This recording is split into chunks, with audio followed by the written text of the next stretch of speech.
What's good? It's Aquarius King, and I just want to preview. We got or scratch that. Not Golden State. We got Phoenix and the Nuggets, and New York and the Cavs. I just wanted to clear up, or I just wanted to update on where I stood with them, with both of them series. Uh, I had the Nuggets and I had the Knicks. So the Nuggets are up 2-0, and I don't want anyone thinking that, hey, I just jumped on the bandwagon because they're up 2-0. No, I just feel like I felt like the Nuggets were gonna take this series. Uh, I feel like Phoenix's window is closed. I feel like Phoenix's window is closed. Just and the reason why is because like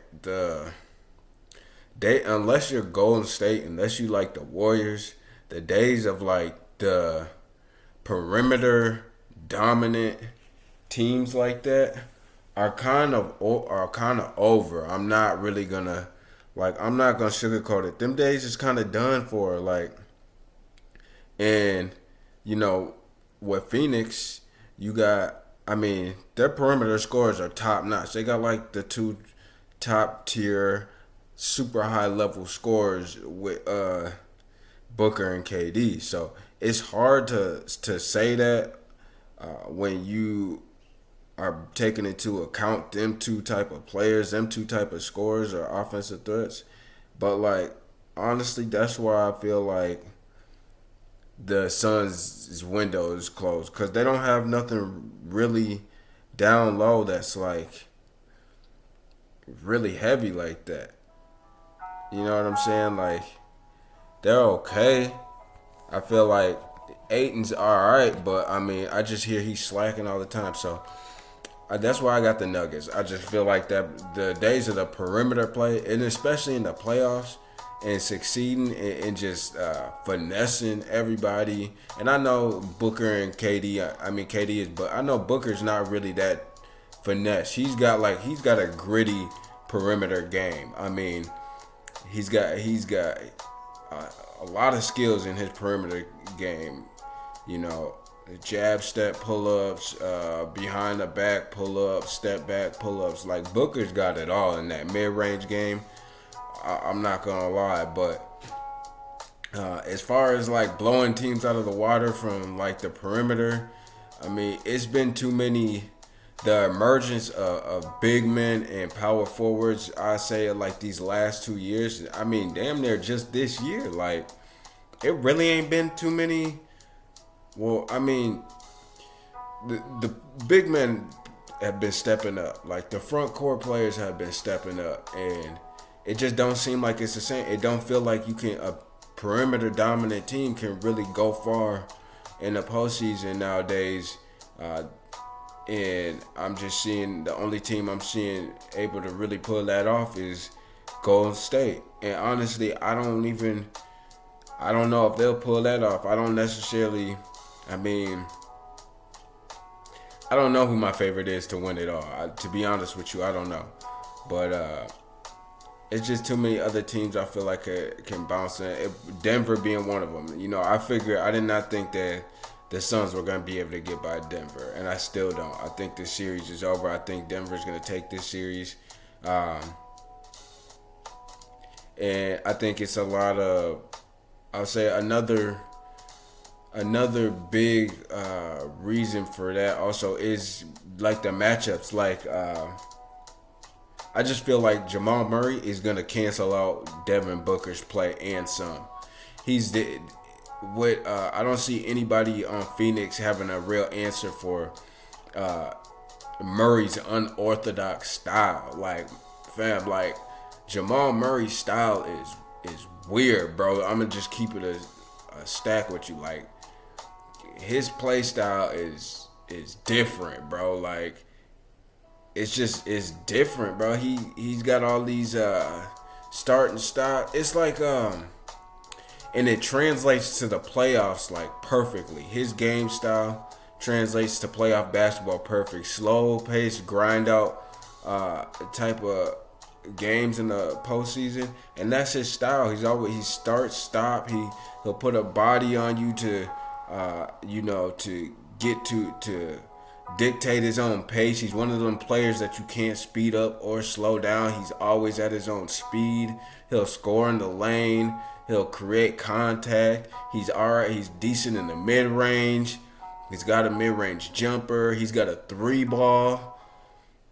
And I mean, I didn't know this until he had that thunder dunk. I don't know who he bodied at one time, but until he posterized dude, I didn't know he can play above the rim. Like, well, if he really attacks the hoop, like Jamal Murray, like he can play above the rim, bro. He can sky, bro. He bodied somebody crazy in the lane not that long, a couple months back. But so yeah, I think it's and then you add that combo with Joker with him.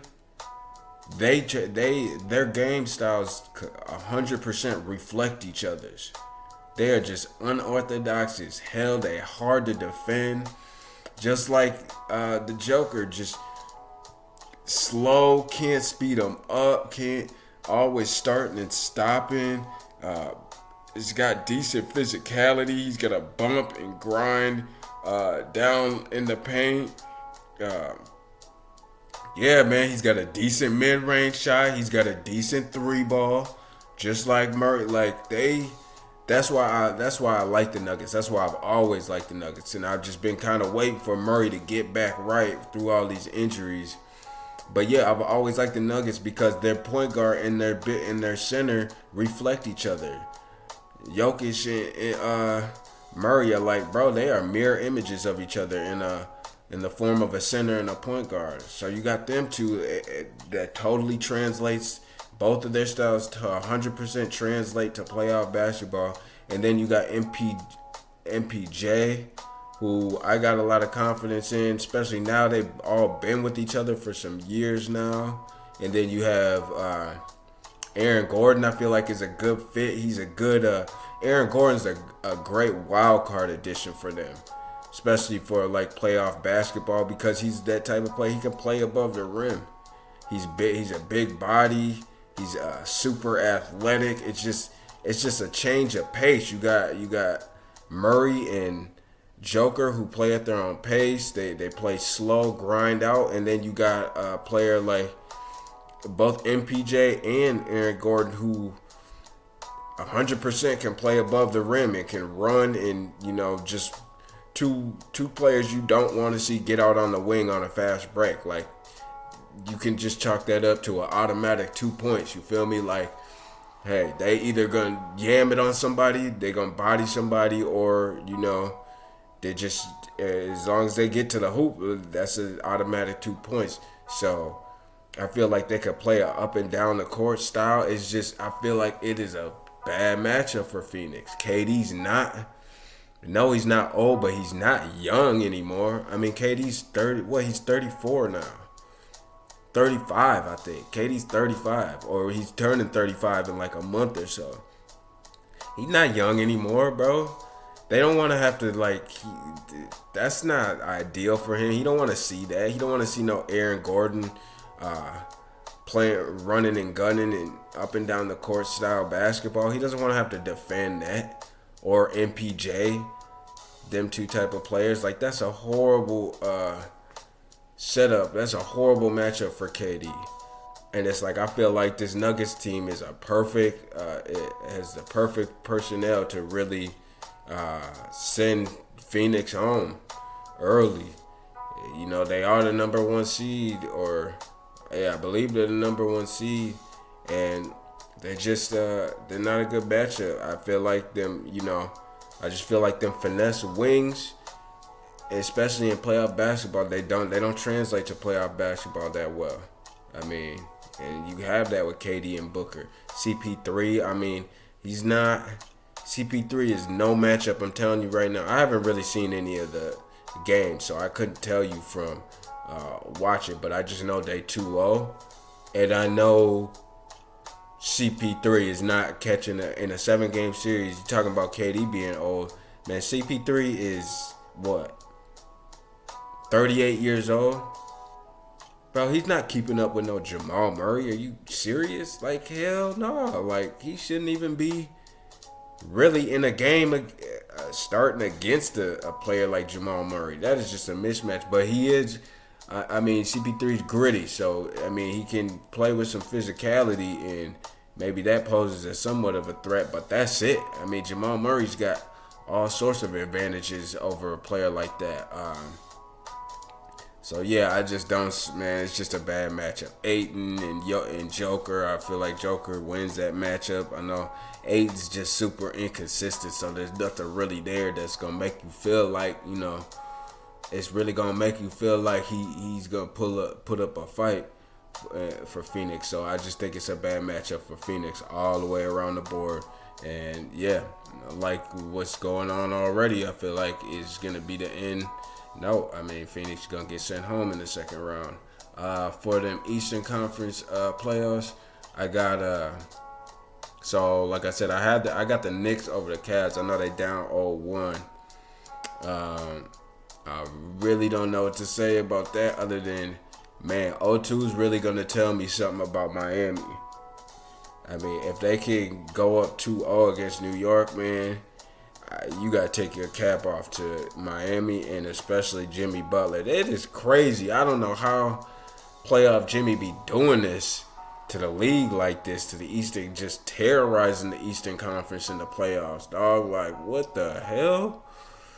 Bro, like, why does this dude get off every playoff series, bro? Like, every annually in the playoffs, this fool just be getting buckets, bro. So you gotta tip your hat if they go up 2-0, like man, cause he just terrorizes the East, bro. And I don't know how he gets away with this level of success. I mean, no moves, and see, that's where the NBA, like, to me, it just gets bad, bro. I mean, let's be honest, majority of his, so I say majority of Jimmy's buckets, man, they be on like backdoor cuts, bro. Like, come on, like, but he do be down there in the post, and Jimmy has patience in the post. That's his thing. He will wait. He'll body you. He'll be physical, even in his mid-range game. That's the thing about Jimmy is he's learned.